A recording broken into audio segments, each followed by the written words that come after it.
Okay, it's me. I'm back. Um, I wanted to speak more about the argument which I called the argument from non-circularity. In some sense, it's still a quote-unquote experimental argument. I'm not totally sure if it's airtight yet, but it looks that way the more and more I look at it. And I remember it was a similar way with the simple argument from the papacy when I first thought about it, because I wondered if it was really that simple. And I'm pretty sure it is now. And so this I'm still exploring, and I wanted to flesh it out more. And I also wanted to, as I tend to do, introduce a thought experiment. I think these are helpful whenever you have to make big claims and you have to sort of sell the audience on why sort of conceptually the argument is valid. So without further ado, I'm going to get into my slides for the argument from non-circularity, so-called. And I'll just increase this a little bit. Maybe I could come up with a better name. I've thought about the argument from authority. I mean, it's hard to know what to call all these arguments, because in a sense, they're all really just different facets of one argument. I will show you what I mean in just a second. So, the argument from non-circularity, working title, dedicated, as all these arguments are, to the Immaculate Heart of the Blessed Virgin Mary, Mother Mary. Please pray for us. All right. The central premise of this argument is that, I don't know that papal infallibility is true. I only know that it's either true or not true if we are assuming that there's like this one correct objective church, or one correct objective theology, subscription to which, or affirmation of which sort of places you at least intellectually in the true church, and then you take part in the life of that church to be in communion with it.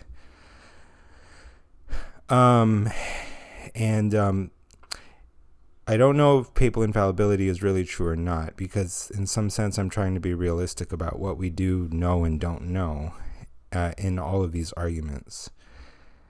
But I do seem to know that if papal infallibility is true, there is, was, always will be, a way to find the true church that just doesn't depend on specific, concrete knowledge of theology. It doesn't require you to know any particular bit of theology or to be able to make the right call on any particular theological issue.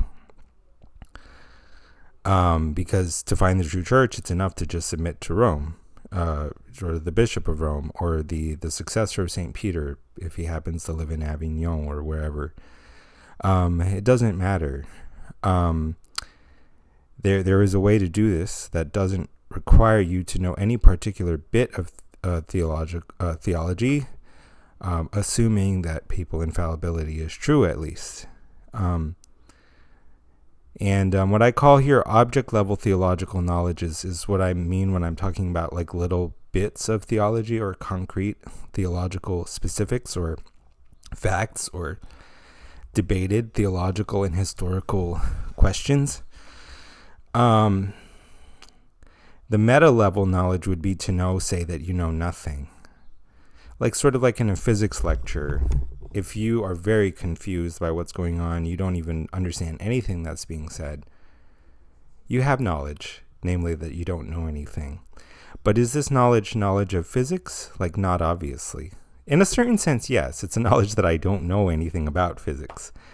But it's not knowledge about any particular fact or theorem or, datum of physics. So this is the second premise.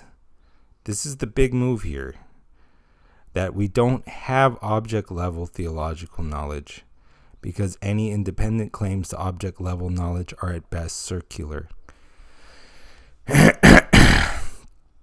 And this is what I mean by this. If someone is not Catholic, their claim to theological knowledge is resting on a source. That can be the Bible. That can be the 7 councils. It can be the 7 councils plus the Bible. It can be, some councils plus the Bible plus a college of bishops. Anything. But then there's also the question of, why do you attribute authority to that source? Because papal infallibility, we assume, is either true or it's not true. You don't have to make that assumption. You could assume that in some sense all of them are equally true / untrue. There's no one objective correct, etc. But if we make that assumption, the conversation of which church is the true church is not worth having. So to assume that there is a sort of one correct, objective, true anything is a assumption that's necessary for the conversation or discussion to be worth having. So I do make that assumption. Either,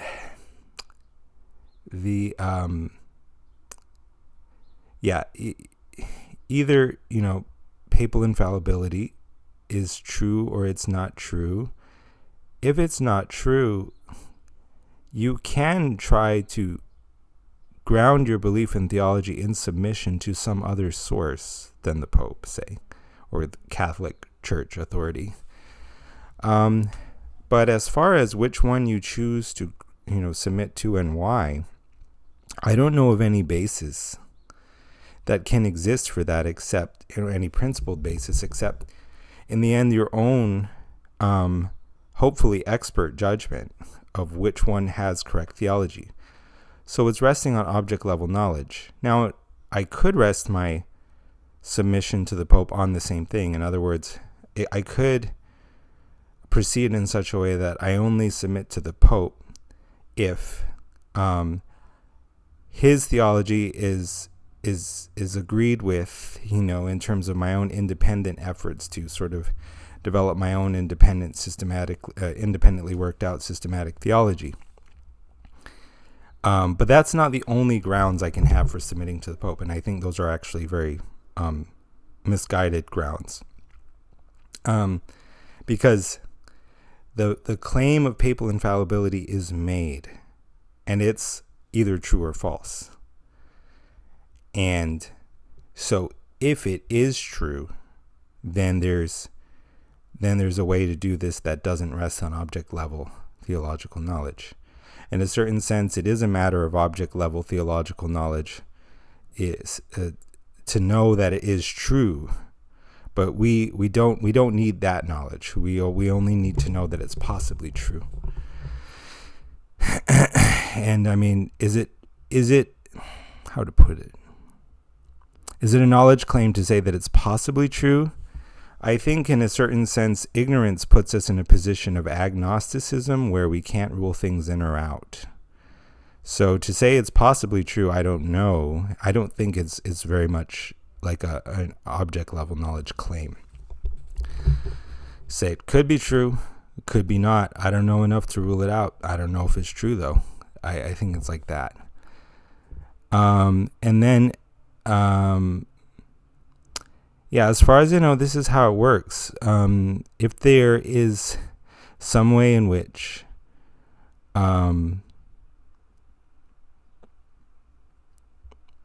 Catholicism requires you to have object level knowledge, even where we assume papal infallibility is true, and or if there is some other way to find the true church on a non-Catholic account of things that doesn't rest on object level theological knowledge, I would like to know.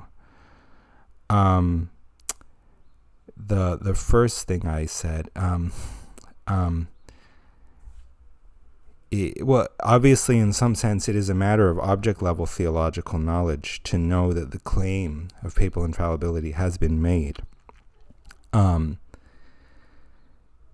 I admit that. So in that sense, even if papal infallibility is true, finding out the true theological truth truth reliably as opposed to randomly through guessing does depend on object-level theological knowledge, but only one datum that pretty much everybody knows.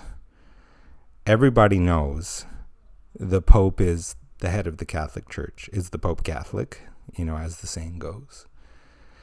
And most people, or it's not hard to discover, that know that the claim is made of the Pope that he possesses infallibility, at least under qualified circumstances. If there is a point of ignorance on this question, it actually tends to be that people overassume they overstate or assume, overassume, I suppose, is a decent word. They overassume the extent to which the Pope is infallible, but nonetheless, the knowledge is there. It's widely there. I mean, if the Pope is infallible, he can't be the head of a false church. If he can't bind the faithful to error, if he's prevented from doing that, if not through inspiration as such, but through some providential mechanism, then he can't be the head of a false church. I think that is not hard to figure out, and most everybody knows it in this debate. So with the exception of that, we might say, if papal infallibility is true, then finding out the theological truth reliably doesn't rest on object-level theological knowledge.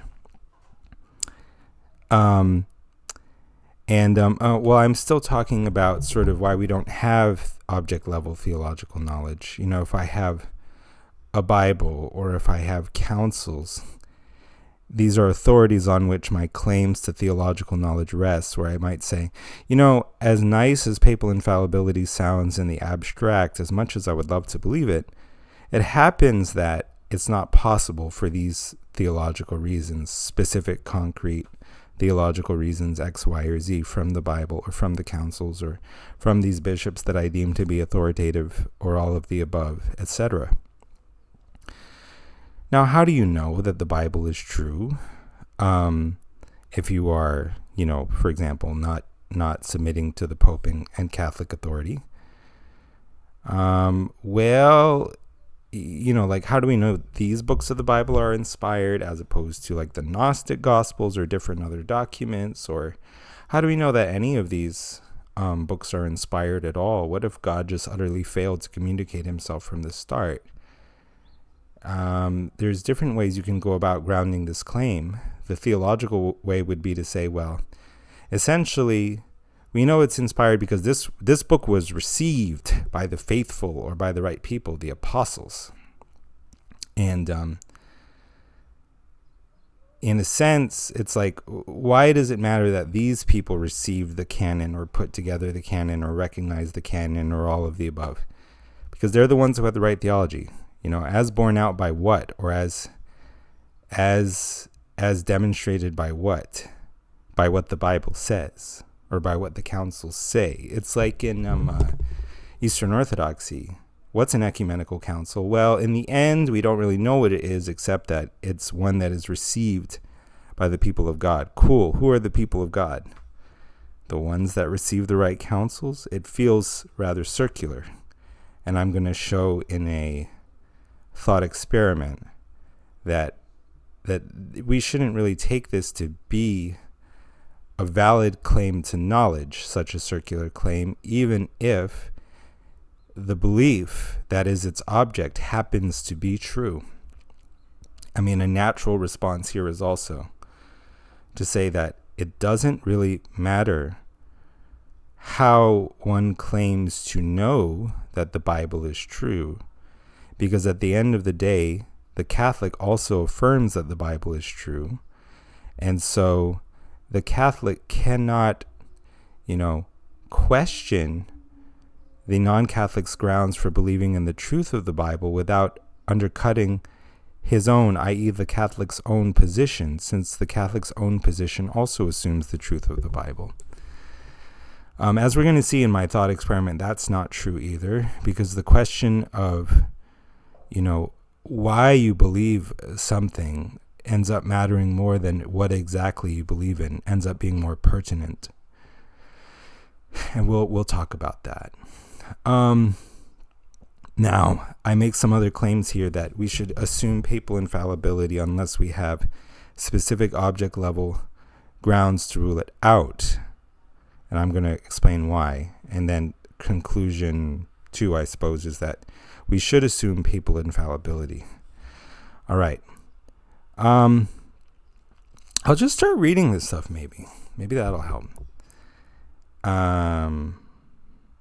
On abstract grounds, if we assume God is willing to providentially assist us in reaching the truth about him, it makes the most sense to assume papal infallibility. And so because, like I said, one way of establishing the authority of the Bible is to kind of go this route of saying it's correct because it was received by the right people, or it has true theology or something. To ground it in the truth or the facts, and the other way is to say, well, it would be ridiculous to assume that God would have utterly failed to communicate himself right from the start. This God who cares about relationship, who is love, and the life in whom consists in knowing him, like Jesus says in John 17:3. This is the life, to knowing the Father, essentially, and knowing the Son whom the Father has sent. So God is love, and he's all about relationship, because in the end, that's all salvation really is knowing God. That's all the life really consists in. And it's so bizarre to say that, well, maybe everybody misunderstood, like the omnipotent, or God couldn't communicate himself in such a way that he would be understood. So we can be sure that the Bible is true, because he wouldn't have failed to communicate his word to his people in such a way that they would receive what he wanted them to receive. So in a sense, though, what we don't actually know from this that the Bible is true. What we know is that God is willing to providentially assist us in reaching the truth about him. We always knew in some sense that he was able, because for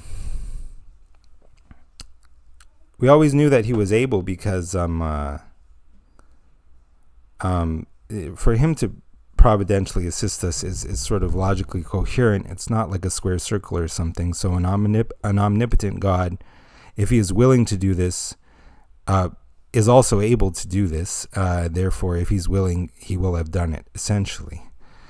Now, the thing is, this argument is kind of starting from an epistemic zero, as my friend said. So you can ask, why do we assume God to be all powerful?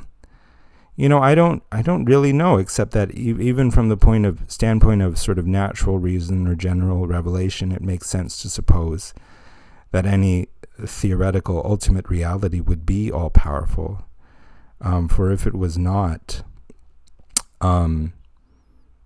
there is a sort of contingency introduced into that ultimate reality that makes you wonder whence it issues and what caused it and what is more ultimate than the ultimate reality. And this, in fact, all men would speak of as God. But what did Luther say? Reason is a harlot or something? He wasn't totally wrong about that, in the sense that when you start doing natural, general revelation, natural theology, etc., and you start conceiving God as the infinite, more or less, it begins more and more to seem as if one can predicate anything of the infinite and sort of the opposite at the same time. So, that's sort of a good question as to why I would assume he is he's omnipotent. In fact, actually, I won't assume it.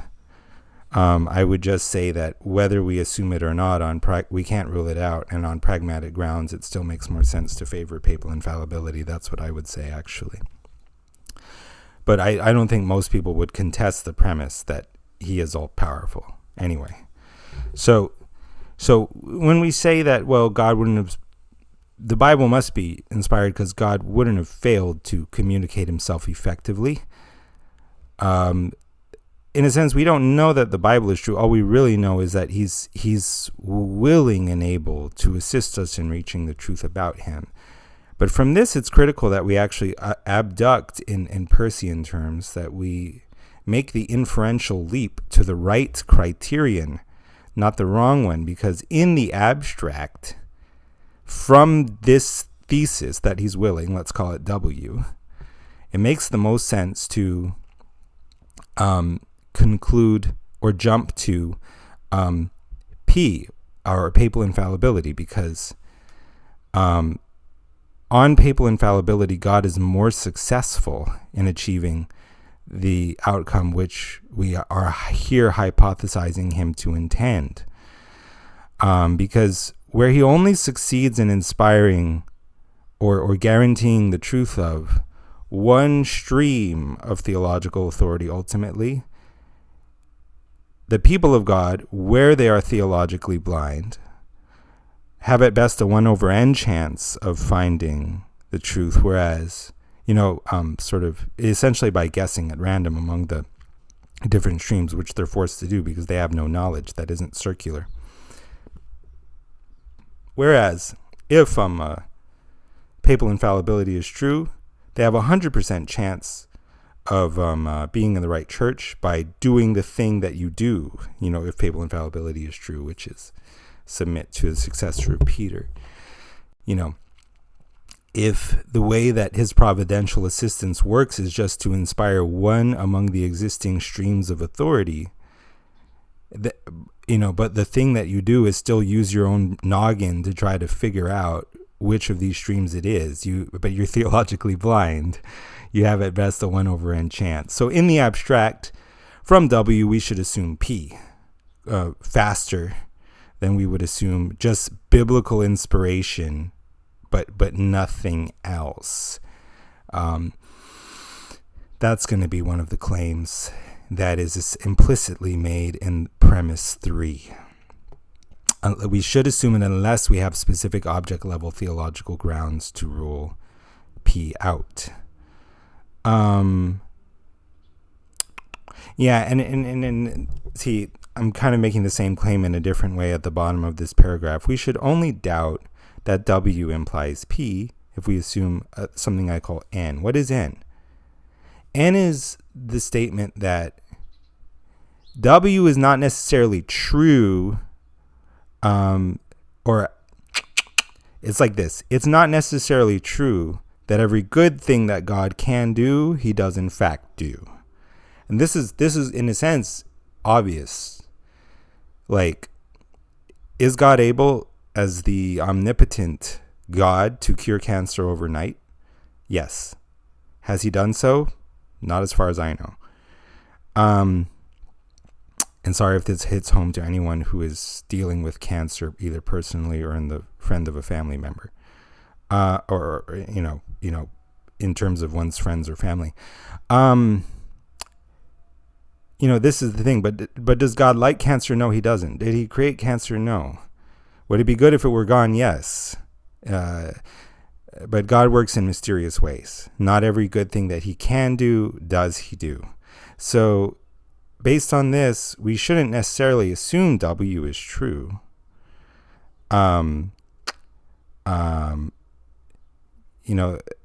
if we don't assume that W is true, see, we can rule out P by assuming N. But if we assume N, we also essentially rule out W.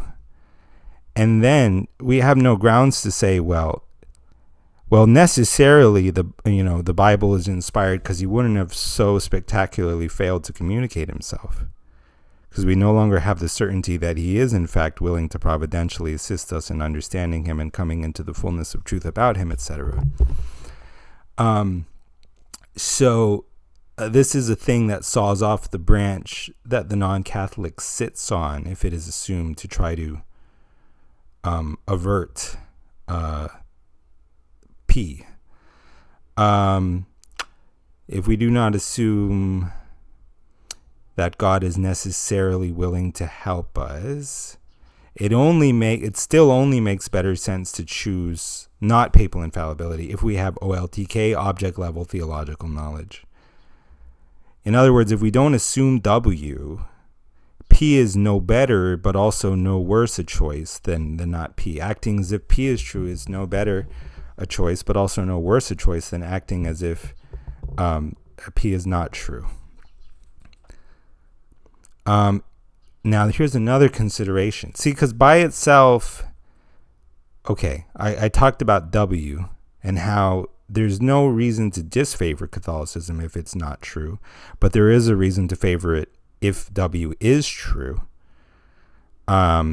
Yet, that just by that itself, that doesn't mean papal infallibility is true, obviously.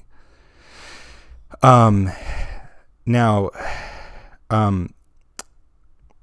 there's another factor to consider here, which would theoretically lead us to not assume that P is true, which is something like this. One can say, actually, when it comes to being quote unquote right enough about theology for God's purposes, the accuracy threshold is really low. I don't know how low it is, but it's real low. You only need to be right on a few things that basically everyone else we can suppose is right on. Now, this is the thing though.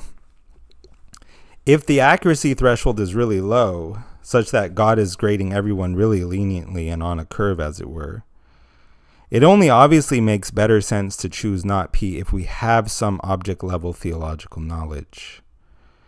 It may be if God is being so lenient that the Catholics are just as, the Catholics are as well served by their theology as the non-Catholics. So if we assume L, that is to say, unless again we have actual specific object level theological knowledge to rule out P or decrease the a priori probability of P. But here again, note that if we assume L, in other words, that the theological accuracy threshold that we have to reach is low, if we assume L, P is no better than not P, but also no worse than not P. But if we assume the theological accuracy threshold is high, H, P is favored. And we don't know either one, L or H, because we're starting from zero, as it were. Or we're starting from what we have grounds to know or claim to know, which is actually turns out to be pretty much zero. To know papal infallibility is true or not true is not some big knowledge claim. That's just the law of non-contradiction. And even then, it sort of has to be here kind of assumed, because if there's no one correct objective church or whatever, why are we even bothering trying to find like one church as opposed to another? They're all equally good / not good. It's meaningless to speak of one being better. And in that case, it's not obviously, how can it be bad to choose the Catholic Church, etc. So the object level theological knowledge. Yeah, so this is what I'm saying. If we assume H, that the theological accuracy threshold is high, then P is favored. What do I mean when I say that? What I mean is, let's say that in order to be right enough, quote unquote, for God's purposes, whatever that exactly means, you have to be right on a lot of questions, but you don't have any object level theological knowledge, then it makes sense to bet on P being true, however distant or remote the probability of that is hypothesized to be a priori. And if you have no object level theological knowledge, you really can't say it's low or high. I don't think. But it's, it's kind of like the scene from Inception where Leonardo DiCaprio asks Ken Watanabe, who's looking really cool in his helicopter. Leonardo DiCaprio says, "How do I know that you, Ken Watanabe, can do this thing that is so important for me to do or to get done?" And Ken Watanabe is like, "You don't know, but I can. And I'm your only hope. You have to trust me. You don't really have another option." So if H is assumed, P is favored. And if we assume W, P is favored. We do not have object level theological knowledge, so we do not know whether H or L, W or not W is the case.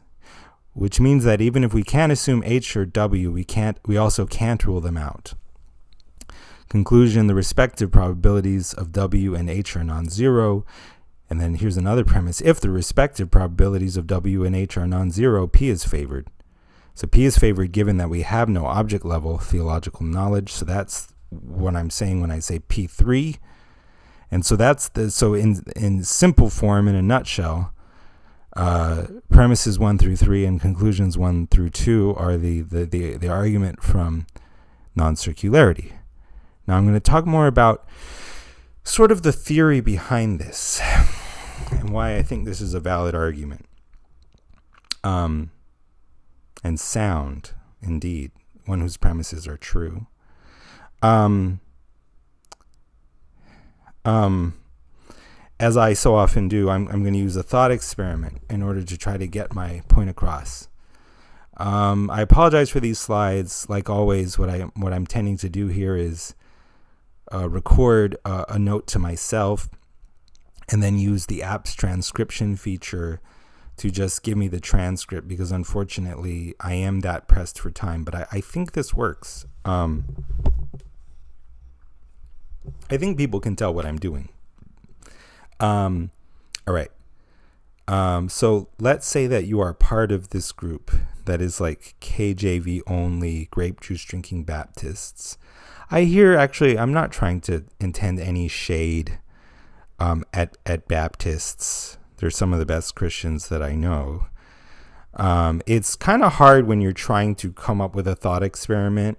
But anyway, these people exist. I mean, if they're not embarrassed of their position, they're not embarrassed by it. And I don't find it necessarily embarrassing either. I think theology is so confusing, more or less, that if you're trying to rely on your own noggin, any position is about as likely / unlikely as any other, as far as you know. That's kind of really what I think. So anyway, so you got these KJV only, Baptists who drink grape juice and not wine, and that's whom you're part of. And then there's another group inside your group that is like a faction that ends up breaking away because they watch a lot of Bart Ehrman videos, and they start throwing out books of the New Testament based on like sort of Ehrman's criteria for what books are likely of apostolic authorship and which ones are likely not. And so I think, for example, 2 Thessalonians doesn't make the cut according to Bart Ehrman. I could be wrong, but in some sense it really doesn't matter. And so these text-critical Baptists, the breakaway offshoot, they throw out 2 Thessalonians among other books, using these Ehrman-style criteria. But for whatever reason, they keep 1st and 2nd Timothy, even though based on Ehrman's criteria, these are two books that should also be thrown out. I don't think Ehrman thinks these books are of Pauline authorship. Again, if I'm actually wrong about this, it doesn't really matter because you can just change it to reflect the facts. And so, there are some theological differences, some other theological differences that emerge between you and the text-critical Baptists besides the canon, which is that the text-critical Baptists become puffed up with their knowledge, and they believe, based on their study of the ancient languages, that the wine in Jesus' time was really alcoholic wine. It wasn't just grape juice. And they're enophiles, and they're kind of like, appreciating a fine Chianti while watching Bart Ehrman videos and making snide jokes about you guys because they're suddenly, very, up on their high horse. So they use 1st and 2nd Timothy to kind of beat you over the head with verses that are inconvenient for your theological position, because it's like you guys are like, all the books in the KJV are inspired, but the text critical Baptists are like, no, it's only inspired if it's of apostolic authorship. So they're not totally following Ehrman in this way, because Ehrman's kind of agnostic as far as I know, but they're just a kind of strange group. They still believe, but they're just really seduced by these Bart Ehrman videos. I know this is totally implausible. I'm just roll with it. It's to illustrate a concept.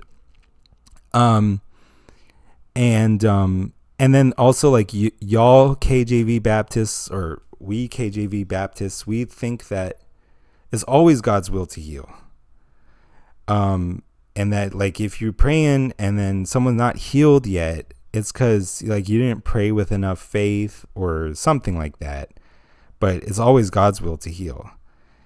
And also, yeah, it's grape juice. It's not wine. These are sort of our distinctives. And they're using 1st and 2nd Timothy inconveniently to like remind us that Paul left Trophimus sick at Miletus. So it's not always God's will to heal, apparently. Even Paul couldn't heal him. Oh, no longer drink only water, but take a little wine for your stomach. So they're like jabbing at us with that verse, right? And so on. And so they're just being really obnoxious, more or less. And we start getting fed up with them. So we ask the text critical Baptists, listen, why do you guys even have 1st and 2nd Timothy in your canon? What even makes you think it's of apostolic authorship? This guy Ehrman that you worship doesn't think it's of apostolic authorship. So why have you thrown out every book in the canon, that he says you should throw out, more or less, except these? They're like, we're our own people. We don't just worship Ehrman. We think for ourselves. It's like, okay, but fair. But why do you use these criteria to eliminate other books? Why aren't you eliminating these books? So now look at what their options are. One is they could simply say, well, 1st and 2nd Timothy say they're by Paul, so they have to be true. They have to be by Paul. And if they're by Paul, then they're inspired. That's obviously a circular argument. If they argue on that basis, do they validly claim to know that those books are inspired, even if they are in fact inspired, where knowledge is something like justified true belief? The answer is obviously no. Now, obviously, not obviously, but people can talk about Gettier cases, which, like, back in the day, there was some guy that made a thought experiment. Like, the actual thought experiment was more complicated than this, but Matt Fradd summarized it in a way that's kind of very concise. It's like, it's a different thought experiment, though. Like, if you looked at, that's almost too highfalutin a term. It's just like, if you look at a clock that is broken and it happens to be, indicating the correct time, pretty much down to the second, and then you assume, because you assume the clock is working, if you just glance at it, now you assume that the time is whatever the clock said. And maybe the time is that time. As a matter of fact, a broken clock is right twice a day. But do you know it? It's like, well, your true belief is not justified. So what does it actually take for knowledge? Like super ultra justified true belief, or do we need to stop talking about justification when it comes to knowledge? These are both kind of extreme positions. I think certainly the former position favors my view. If you've got some way of understanding Gettier cases that you think invalidates my argument, you're welcome to share that with me. But just from a glance, in terms of the direction in which Gettier cases I tend to assume they strengthen my style of argumentation, because my arguments tend to be arguments from skepticism. And the Gettier cases, to me, it seems like they make us more skeptical than the classical conception of knowledge as justified true belief tends to make us be. So if we were just using a simple justified true belief account of knowledge in however loose a sense, the text critical Baptists don't know that 1st and 2nd Timothy are inspired just because they say they're written by Paul. Now, they could do another thing, which is they could say, well, these books are received by the right people. Who are the right people? Well, in some sense, it turns out that the right people, for the sort of cherry-picking purposes of the text critical Baptists, necessarily include as one of their defining characteristics that they believe that 1st and 2nd Timothy are of Pauline authorship. So the attempts to ground it in some kind of essentially reception theory are circular. the attempts to ground it in some kind of historical case for apostolic authorship are factually lacking. As long as we're using the text critical methodology at all. Even if using the tools of a text critical methodology, a book is seen to be less likely to be apostolically authored, I'm aware that doesn't mean it isn't. But I'm just saying, insofar as one is making the historical effort, to discover the reliability, or to discover the authorship of a book, the criterion for accepting the book as being authored by whomever, these criteria make the most sense to use, and the balance of probabilities is going to be dictated by whatever those criteria say you should do. I mean, it's because if you're saying that, no, I think it's true because I believe the tradition is correct, then basically, if not inspired, like providentially guided by God, that's a different claim. That's essentially going to rest on, it's received by the people who have the correct theology. Because the Gnostics are not judges of what books count because they have the wrong theology. It's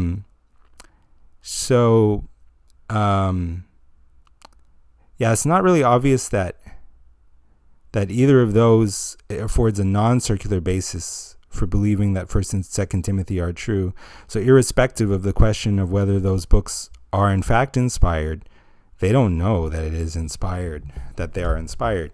Now, but there's another response that the text critical Baptists can make, which is they say, well, how dare you call into question the apostolic authorship of 1st and 2nd Timothy, because you guys affirm the apostolic authorship of 1st and 2nd Timothy.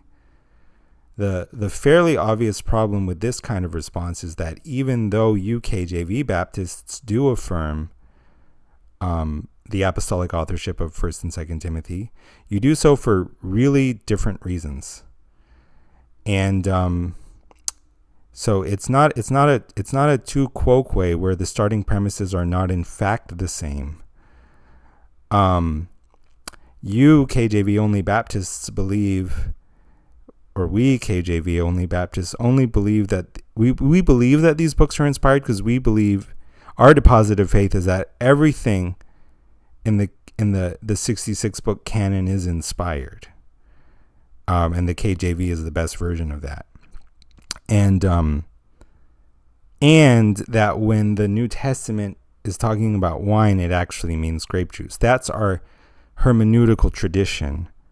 When you inherit this deposit of faith, when you receive it, it comes with it implicitly certain hermeneutical blinders or interpretive constraints, and also certain canonical assumptions intrinsically. And if you reject this deposit, it's not clear to us why you would assume 1st and 2nd Timothy are true. We would like to know, what are your alternate reasons for believing it's true, because you don't have the same reasons that we do. And it also doesn't do for the text critical Baptists to say that they are delivering an internal critique of our position, because both we KJV Baptists and they text critical Baptists affirm, both of us affirm that these two books are inspired, so every word in it is true, and these words happen to say, take a little wine for your stomach. So where do we get off not drinking wine, is what they're going to say. Well, this is not an internal critique, because they're not actually starting from the same premises as us. If they would have believed in the inspiration of these books for the same premises as us, then they would also have the hermeneutical constraints that forbid certain interpretations of it.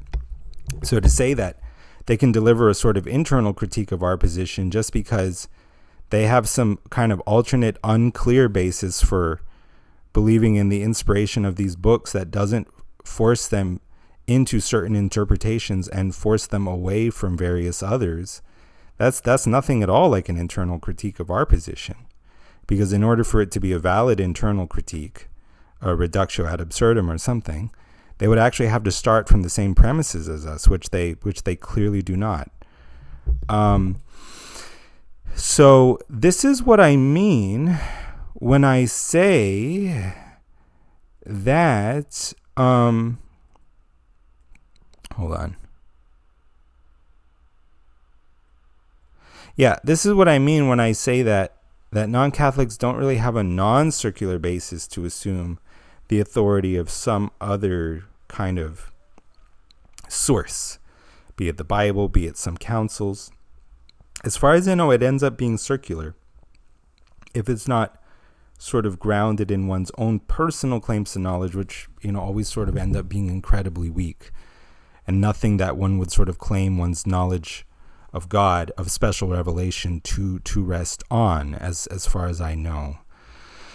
I've written some things here now that are a little bit, I think that suffices to sort of give the argument in a nutshell, but I've written some things here now that are a little deeper, and I'll maybe just start reading them and commenting on them as well. And I say written, but I really mean, again, transcribed voice notes. I guess what I'm saying in these slides is, because I think often of the remark I think I heard Jay Dyer make. I'm not trying to put words in his mouth. I think this is an accurate paraphrase, but if it's not, then just pretend it didn't come from Jay Dyer. I'm not trying to misquote him. But, I believe I heard him say that everybody's position is going to be somewhat circular, which is I think a premise that I respect and understand, that I have some measure of intellectual sympathy for or empathy with. And so the only really ultimate test of your position is just going to be its measure of internal coherence, which is a very interesting thing to say. Because on the one hand, it's sort of acknowledging the circularity of all positions, and yet on the other, it is seeming to presuppose an absolute reference point that cuts across, and in that sense sort of obviates or negates the circularity of all these different positions. But logic does appear to have this transcendent power, so in a sense, maybe he's fair to observe that. So maybe there is this absolute sense in which one perspective can be more self-consistent than another, or all others. But the tricky thing about this is that when we're talking about the sort of God of Abraham, I think from natural reason, we would assume God to just be like the most infinite kind of infinity, because if he's a less infinite kind of infinity or more defined or constrained, the question just arises, like, what higher reality placed those constraints on him? It's very random and strange to say that God would have placed some constraints on himself, that he is able to do that, like as if he could make a square circle or do the impossible, and B, that he would constrain himself in whatever very particular way. There is no grounds to assume that, unless you're starting by assuming the validity of some kind of special revelation, which, where do you really get off assuming that? You're going to be captivated and compelled by the figure of Jesus Christ, as I am, and sort of take him as your starting point. But then if all you've really got is W, or the assumption that he's helping you, I don't know why it makes the most sense to default to some criterion other than papal infallibility. If you have a explanation of why it does that doesn't rest on object level theological knowledge already presupposed, I would like to know. So, this God is like infinitely infinite. He is in some sense, God from natural reason, I would think is like both X and not X, the utterly unlimited. Now, to say that you're in a personal relationship with him, that he has likes and dislikes, that you can make definite predications about him, already seems like I'm placing limits on the unlimited.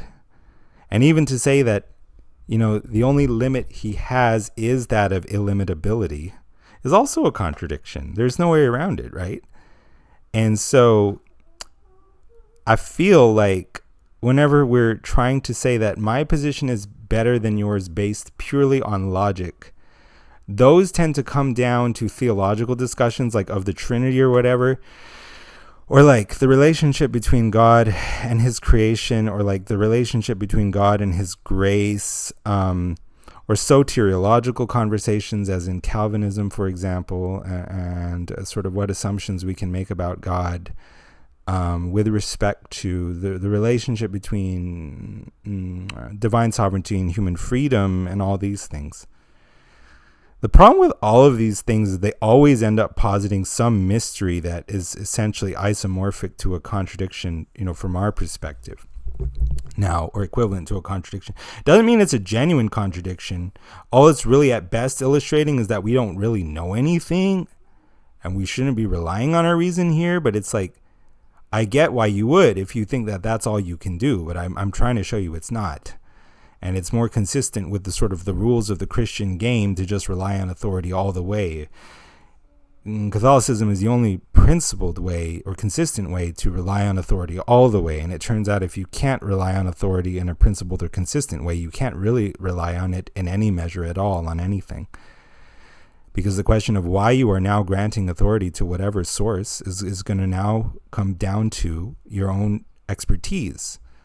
Whereas in Catholicism case, you can also try to ground everything in your own expertise, but I'm saying another option exists, which is just to observe that the claim is either true or not true for our purposes.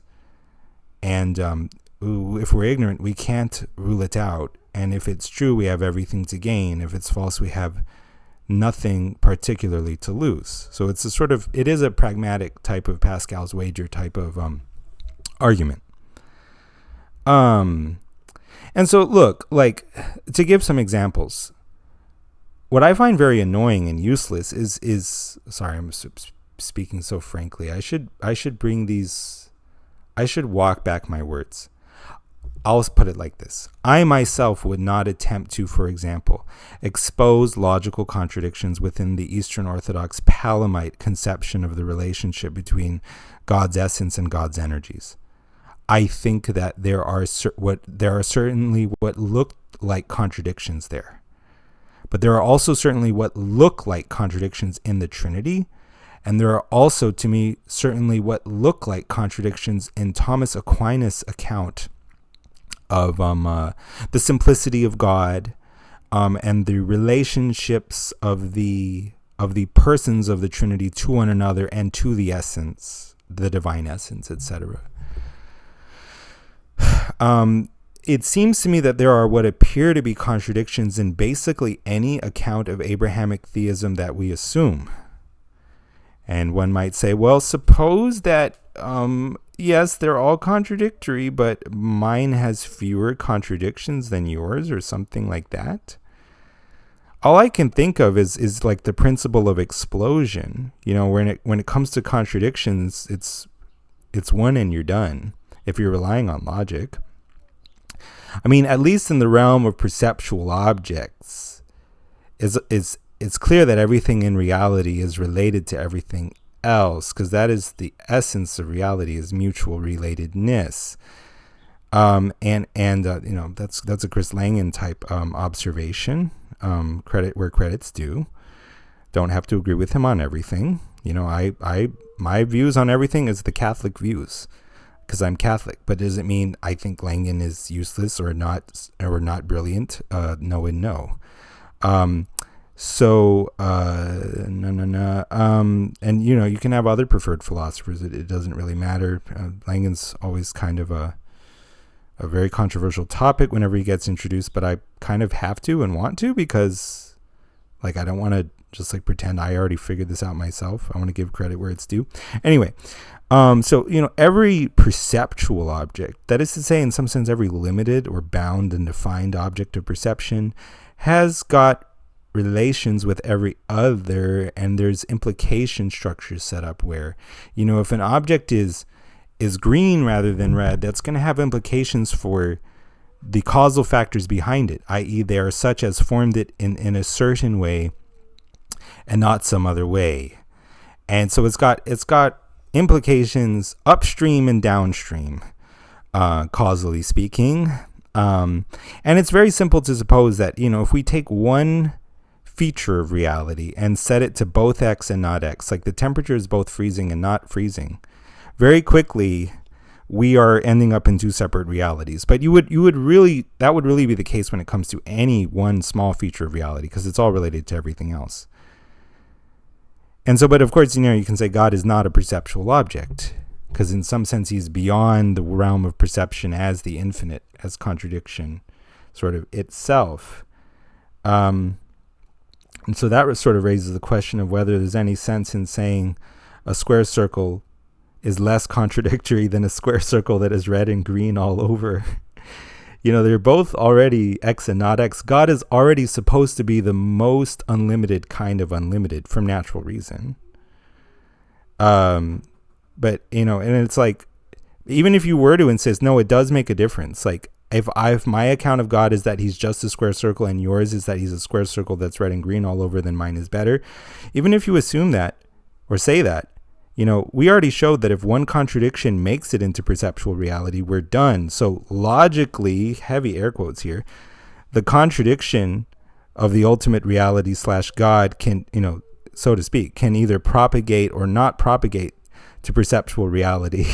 And if it can't, then don't worry. And if it can, it doesn't matter if it's less contradictory or more. So in other words, what I'm saying is this sort of natural reason, I judge the theological worthiness of my position and your position based on which one is more logically coherent is useless when it comes to the God of Abraham. It's something we would only resort to if we had no other choice. Now, there's another thing you can do, which is you can say, well, okay, maybe if I can't rule out Catholicism on logical grounds, I can rule it out on sort of hermeneutical a posteriori grounds, like your popes happen to say things that all contradict each other. And the problem there is that it is not the case that self-coherence becomes a useful discriminator among more or less equally circular positions when the grounds for internal coherence are also internal to each of those, sort of hypothetically equally circular positions. Actually, they're not all created equal, and I suggested the real determinant that should let you favor one position over another is which one is more comprehensive with respect to data, so that in the end you have a principled reason to choose it over others. And that's again a Chris Langan type idea. Even if you don't buy that assumption, what's your alternate criterion? A, but B, I think in this case, the only circularity that I'm guilty of is assuming that we shouldn't make circular arguments, which is weirdly its own kind of circularity. But if you're griping with that, then you're griping with rationality itself at that point. I know this stuff is kind of higher level than what we started with, but I'd like to talk about it just to kind of explain my rationale for coming up with this argument and why I think it makes sense. So basically what I mean when I say that the grounds for hermeneutical self-consistency are also internal is when I say Catholicism cannot be believed because of papal contradictions X, Y, and Z. Papal contradictions X, Y, and Z are only such because I'm assuming they can only be interpreted in a certain way.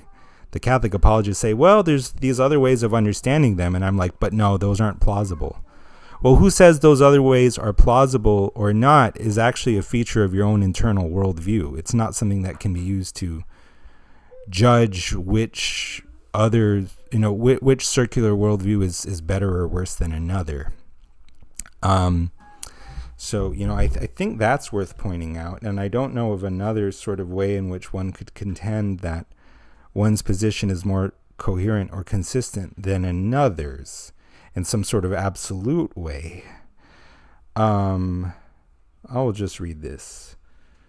I'll just read what I wrote here in my notes.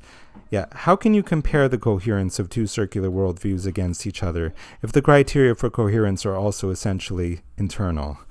For example, when we say these two biblical or papal or magisterial or conciliar statements are contradictory, we can only mean that when we force the listener to interpret them in a certain way, which I mean, when you understand that everyone is supposing that theology is, something that you don't have to call it development, but it's a thing whose change that looks like change, but it's not really change. It's doctrinal clarification or whatever. It's non-change change.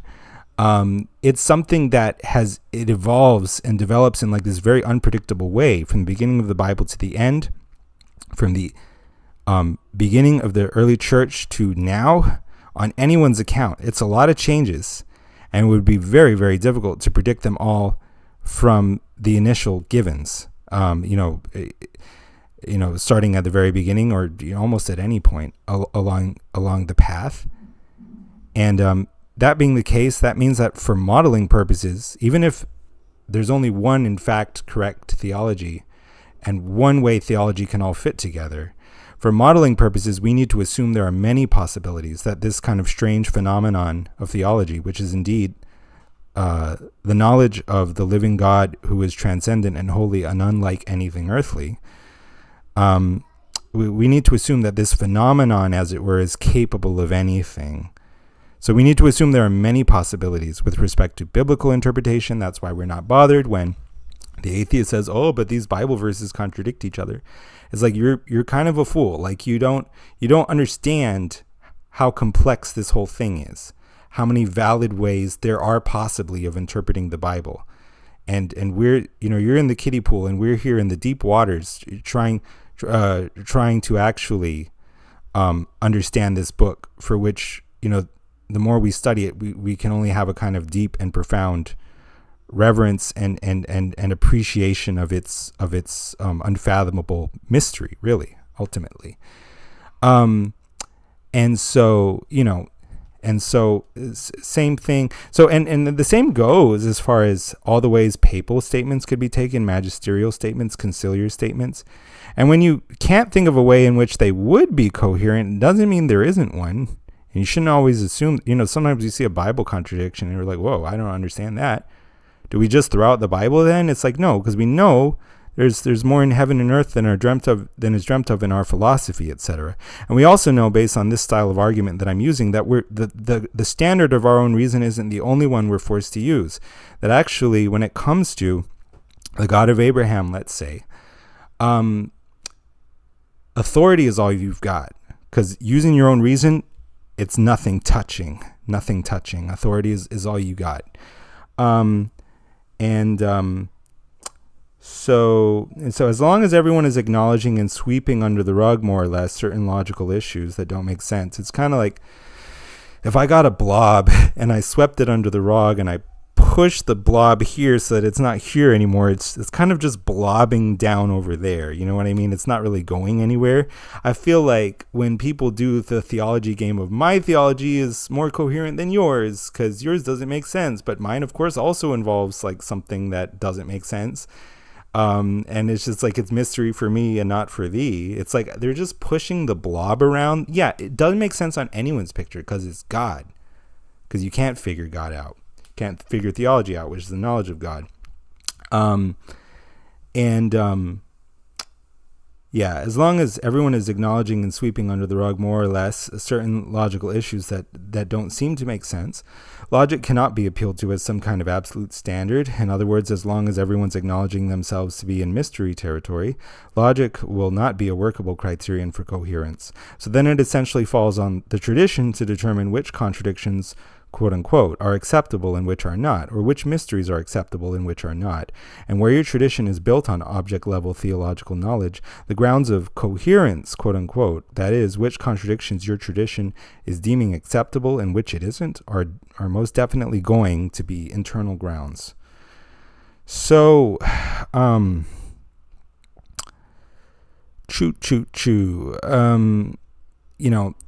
write here that everything is subject.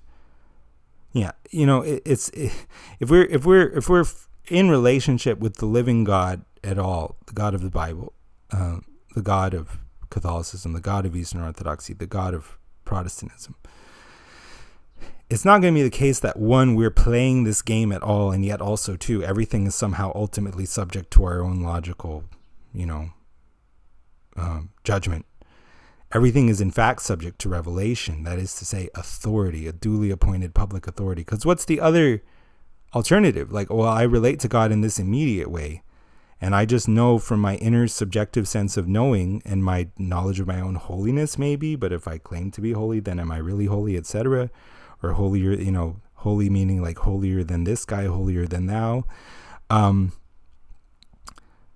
In the end of the day, if you're saying it's my sense of subjective knowing versus yours, and yours is something which in principle I don't have access to, you're really losing the ability to talk about there being one objective correct anything. So, everything is subject to revelation means everything is subject to an authority, like that is to say, a public authority. And everything is subject to the concrete reality of your experience in the here and now, because you don't actually know anything about metaphysics, about logic, about God, about even this reality that God created. So your experience and the relationship with God, with reality, that is your existential starting point. So you have to say, unless I can trust what seems logically coherent to me, I have no basis for constructing my view, which is false, as we established. And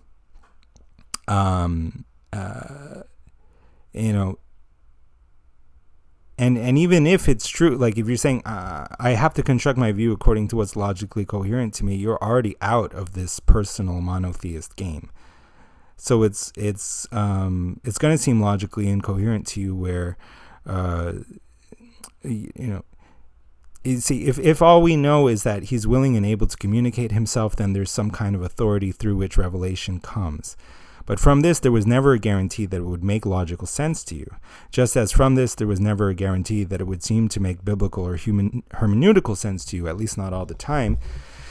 It's sort of like when you're a child and you ask your parent, how does the economy work? If the parent says it works through fractional reserve banking and fiat currency, and does his best to explain those concepts to you, but they still don't make sense to you in a way that you can sort of spit back and re-explain back, you maybe don't understand what he's saying. And it's doubtful whether one can believe in something that one doesn't even understand what it's saying. But at the same time, it's actually sort of clear that you can, at a meta level, if not an object level, or at a mention level, if not a use level, if that makes sense, at a signifier level rather than a signified one. I don't know if this is helpful at all, but what I mean is, let's say you have a multiple choice deal, and there's A, B, C, and D, and you don't know what any of them mean. It's all technical physics jargon. You don't know what any of them mean, but you know that D happens to be correct based on analysis of more or less superficial features of it. So you can know that the thing is true without really understanding what it's representing. You can still know that it's true, just like the child doesn't have any good grounds to doubt what the parent says. The child trusts the authority of the parent and correctly believes the statement to be true, even has knowledge that the statement is true, even though he doesn't understand what the statement itself is communicating or representing. There's not actually a contradiction in that. Let's go to another thing. No. Oh, I'm done. Okay. Yeah, I thought I had more than that. But maybe this is good enough to be getting along with. And maybe this is a sufficient explanation for now of the argument from non-circularity. So the business now would be, or the challenge would be, if someone can show some sort of non-circular way in which they can have object-level theological knowledge, that would be good. A good way to come back at my argument. I do not think it works to just say tu quoque and say you're also relying on object-level theological knowledge, because the only object-level theological knowledge that I am relying on is just the really obvious one that everyone's aware of, which is the Pope is the head of the Catholic Church, and infallibility is claimed of him. So, I mean, yes, if that's all you mean, then guilty, but I don't think that really has any important ramifications for anyone. But nonetheless, I'm interested in hearing any responses, because at this point, I'm not totally sure the argument is airtight, but the more I think about it, the less I'm able to see that it fails. So thank you for your time and attention in this. I hope I covered everything I meant to cover. I would like to pray for my listeners now. Father God, in Jesus' name, I pray for anyone and everyone who watches this video. I pray that they would come into the fullness of your will for them, that they would hear your voice, and you would give them the grace to trust their guidance, and that you would do the same for me. In Jesus' name, I pray, amen. For you, my listeners, I entreat you to please pray for me, because I always need prayer in a pretty big way. So thank you again, and God bless you, and have a great day. Let me see.